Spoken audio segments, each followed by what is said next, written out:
ધોરણ 12 સાયન્સ વિષય biology board practical exam માટે આજે મહત્વનો પ્રેક્ટિકલ છે, પ્રેક્ટિકલ નંબર 9। તો આજે આપણે જોઈશું કે આ પ્રેક્ટિકલ કેવી રીતે પરફોર્મ કરવાનો છે, આપણે પુરવણીની અંદર કેવી રીતે લખશું અને આના પરથી તમને કેવા વાયવા પૂછાશે। તો આ પ્રેક્ટિકલ જ્યારે આપણે એક્ઝામ દેવા જઈએ એટલે પુરવણીની અંદર આ રીતે લખવાનો થશે કે હેતુ મેન્ડલના વિશ્લેષણના નિયમની ચકાસણી કરવી। તો આવી રીતે હેતુ પુરવણીમાં લખવાનો રહેશે। પછી ખાસ કે આ પ્રેક્ટિકલ છે 8 માર્ક્સનો, હવે એ પ્રમાણે આપણે લખવાનું રહેશે। હવે જરૂરિયાત આપણે જોઈએ તો જરૂરિયાતમાં છે પ્લાસ્ટિકના મણકા જે તમને લેબમાંથી જ આપવામાં આવશે, પ્લાસ્ટિકનું બીકર છે અને હાથરૂમાલ અથવા નેપકિન એ આપણે જાતે લઈને જવાનું રહેશે। પછી આપણે માર્ક્સ વિશે થોડીક માહિતી જોઈ લે કે આપણે આ માર્ક્સ છે પ્રાયોગિક કાર્યના 2 માર્ક્સ રહેશે, રજૂઆત અને ગોઠવણીના 2 માર્ક્સ, અવલોકન કોષ્ટક અને તારણ લખશો એના 2 માર્ક્સ, અને પાછળ જે 2 માર્ક્સ વધે ને એ તમારા વાયવાના હશે। હવે આ પ્રેક્ટિકલ છે તમારે જોડીમાં કરવાનો છે, એટલે 2 સ્ટુડન્ટ અથવા 3 સ્ટુડન્ટ પણ આવી શકે છે, એટલે એકલા તો પરફોર્મ નથી કરવાનો। હવે અહીંયા તમને જે મણકા આપે એમાં ખાસ તમને જે એક્ઝામિનર હશે એ મણકા કહી જ દેશે કે તમારે આ પ્રેક્ટિકલ 16 મણકામાં કરો અથવા 8 મણકામાં કરો। તો ઓછામાં ઓછા તમને 8 કે 16 આપી શકે છે, 32 કે 64 મણકા એટલા બધા વધારે નહીં આપે, એટલે એ રીતે આપણે પ્રેક્ટિસ કરીને તૈયાર રહેવાનું છે। તો અહીંયા તમને જે પણ મણકા આપે છે તો એ પ્રમાણે તમારે શું કરવાનું છે કે તમે જે જન્યુ ધારો છો તો મણકા કેવા રંગના છે એનું ખાસ નોંધવાનું। તમે એમ વિચારતા હોય કે ધારો કે જો અહીંયા મેં કીધું છે કે આપણે લક્ષણ છે એ વટાણાનો રંગ લઈને ચાલીએ છીએ, તો વટાણાનો રંગ છે પીળો, જેને આપણે કેપિટલ વાય ધારી દેશું અને તમને 16 મણકા લેવાના છે। અને વટાણાનો જે લીલો રંગ છે એના માટે આપણે 16 મણકા લઈશું અને એને આપણે ધારીશું સ્મોલ વાય। એટલે જરૂરી નથી કે લેબમાં પીળા અને લીલા રંગના જ વટાણા હોય, અલગ રંગના પણ હોઈ શકે છે મણકાનો રંગ, અહીં ત્યાં તો વટાણા નથી લેવાના। એટલે એ પ્રમાણે આપણે ધારીને ચાલો કે તમે કયો પ્રભાવીને પસંદ કરો છો અને કયોને પ્રચ્છન્ન પસંદ કરો છો।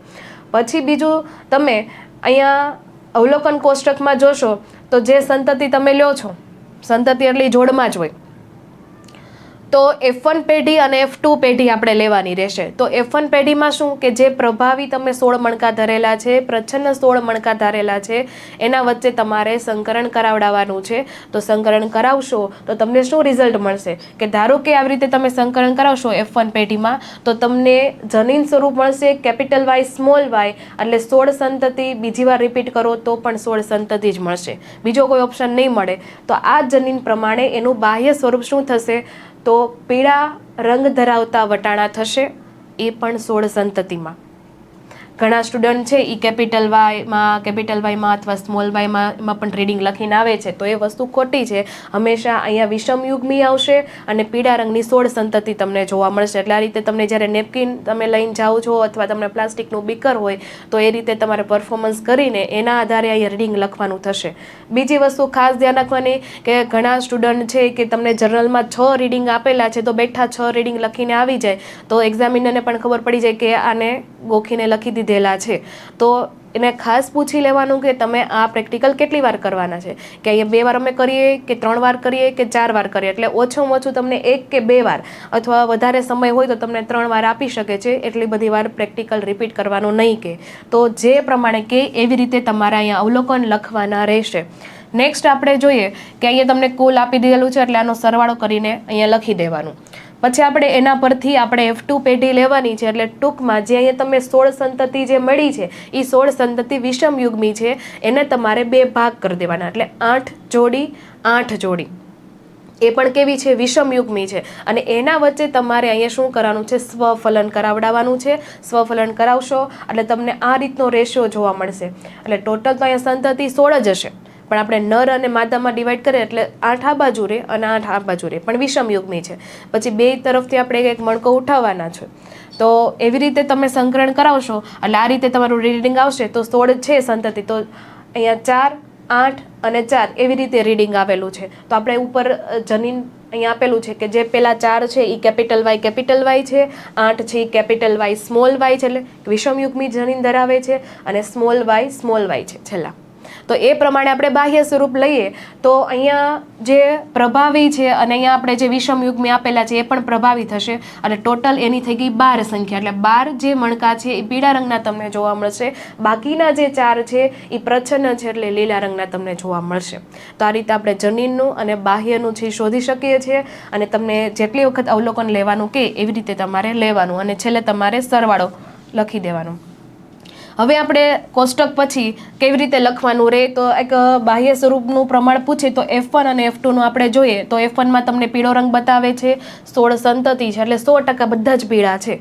F2માં શું છે તો F2માં પીળો રંગ છે અને લીલો રંગ પણ છે, એવા તમને 12 મણકા મળે છે અને લીલા રંગના 4 મળે છે. એટલે કે તમે 3:1 રેશિયો પ્રમાણે એટલે કે મેન્ડલના નિયમ પ્રમાણે ચાલવાનું છે અને એ પ્રમાણે રીડિંગ આવે તો પણ ભલે થોડુંક અલગ આવે તો પણ ચાલે, કારણ કે મેન્ડલની અનિયમિતતા પણ છે. દર વખતે સેમ આ રીડિંગ આવે એવું જરૂરી પણ નથી. નેક્સ્ટ આપણે એનું જનીન સ્વરૂપ જોઈએ તો જનીનમાં F1 પેઢીમાં તમને વિષમ યુગ્મી કેપિટલ વાય સ્મોલ વાય જોવા મળે, ટોટલ 16 સંતતિ જોવા મળે છે અને તમારું 100% રિઝલ્ટ છે. નેક્સ્ટ આપણે F2નું જોઈએ તો કેપિટલ વાય જેમ કેપિટલ વાય સ્મોલ વાય અને સ્મોલ વાય. તો એ પ્રમાણે આપણે જે 16 મણકામાં પ્રેક્ટિકલ કર્યો છે એટલે 4:8:4 એટલે કે તમે મેન્ડલના નિયમ પ્રમાણે 1:2:1 પ્રમાણે રીડિંગ આવી જાય છે. આપણું આ સાચું રીડિંગ છે. કદાચ આમાં થોડોક ચેન્જ આવે તો પણ કંઈ વાંધો નહીં, રીડિંગ બદલતું રહે છે, પણ બને ત્યાં સુધી મેન્ડલના નિયમ પ્રમાણે આવે તો વધારે સારું.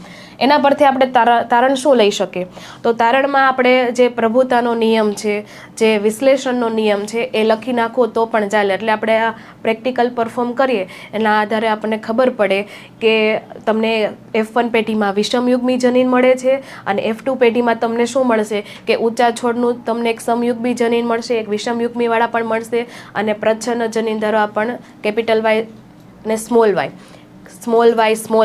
અને કેપિટલ એવા 3 પ્રકારનું તમને રિઝલ્ટ મળવાનું છે.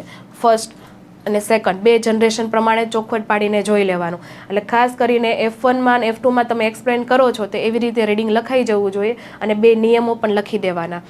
તો આ પ્રમાણે આપણે પરફોર્મન્સ અને પુરવણીમાં કેવી રીતે લખવું એ સાબિત થઈ ગયું છે. અને છેલ્લે એ પ્રમાણે તમને મૌખિક પ્રશ્ન પણ પૂછે તો પ્રશ્નની અંદર તમારે ખાસ અહીંયા જો નવો પ્રેક્ટિકલ હોય તો પ્રભુતાનો નિયમ છે, બીજું વિશ્લેષણનો નિયમ છે તૈયાર કરીને જવાનો રહેશે. જો જેથી આ પ્રેક્ટિકલ આવે તો આપણે પૂછે તો આપણને આવડે. પછી તમે જનીનો કેવા પાડેલા છે, કેવો રંગ ધારેલો છે, તમારું જે પરફોર્મન્સ છે, તમે નેપકિનમાં જે મણકા ગોઠવેલા હશે એ પ્રમાણે ક્વેશ્ચન તમને પૂછશે. એવું નહીં હોય કે તમે પરફોર્મ કરી નાખો ને તમારી સામે ધ્યાન નહીં હોય. તમે F2 રિઝલ્ટ છે, F2 પેઢીનું રિઝલ્ટ છે સામે રાખવાનું, તમને બતાવવાનું અને પછી તમને એ પ્રમાણે ક્વેશ્ચન પૂછશે. એટલે આ રીતે ક્વેશ્ચન નિયમ પ્રમાણે પણ પૂછાઈ શકે, ખાસ ધ્યાન રાખવાનું. તો આ રીતે આપણે બધું જ કામ પરફેક્ટ કરીશું તો આ પ્રેક્ટિકલમાં તમે 8માંથી 8 માર્ક મેળવી શકશો. તો વિદ્યાર્થી મિત્રો, આજનો આ સેશન જો તમને ગમ્યો હોય તો વિડીયોને લાઈક જરૂર કરી દેજો. આ વિડીયો દોસ્તો તમને કેવો લાગ્યો છે કોમેન્ટ કરીને જણાવી દેશો અને ચેનલને સબસ્ક્રાઇબ કરી બેલ આઇકોન બટન પર ઓલ નોટિફિકેશન ઓન કરી દેશો, જેથી દરેક સેશનની માહિતી તમારા સુધી દોસ્તો પહોંચતી રહે. વિદ્યાર્થી મિત્રો, નીટ 2024 માટેનો ક્રેશ કોર્સ આપણો શરૂ થવા જઈ રહ્યો છે. આ ક્રેશ કોર્સ જે છે ઓનલાઈન તથા ઓફલાઈન બંને માધ્યમની અંદર અવેલેબલ છે. તમે પણ જો નીટ 2024 ની અંદર એક 2 સ્કોર કવર કરવા ઈચ્છતા હોય, આ કોર્સની અંદર જોડાવા ઈચ્છતા હોય તો કોન્ટેક્ટ કરશો 8866605548 ઉપર. વિદ્યાર્થી મિત્રો, આજના સેશન આપણે અહીંયા એન્ડ કરીએ છીએ. મળી એક નવા સેશનની અંદર. ત્યાં સુધી બાય બાય, આવજો.